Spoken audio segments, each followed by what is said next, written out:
Le Japon ainsi que la population japonaise seront aux côtés des Malgaches pour cette dernière ligne droite dans la résolution de la crise à Madagascar.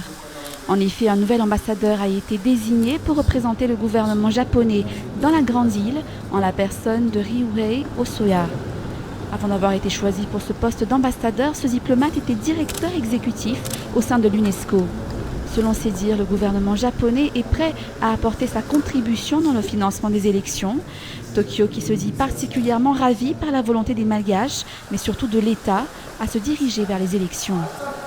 Une décision est en train d'être faite par mon gouvernement la semaine prochaine, je crois.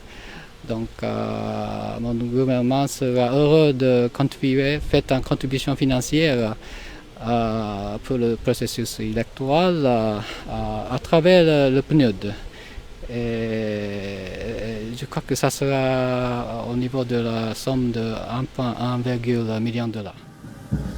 Nigeria également soutiendra la grande île et fera partie de ses partenaires durant la période électorale par le biais de soutien d'ordre technique mais également par l'envoi d'observateurs nigériens pendant les élections. L'ambassadeur qu'il a désigné pour le représenter à Madagascar a remis sa lettre de créance ce jour au président Andrazwin. Par ailleurs, Abuja soutient la levée des sanctions appliquées par l'Union africaine depuis 2009. Nigeria is solidly behind.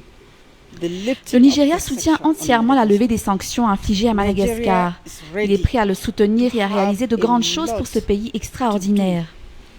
For this beautiful country called Madagascar. Mathilda Kwashimoun est une experte en administration publique. Elle est diplômée d'université américaine. Elle travaillera et résidera désormais à Maputo.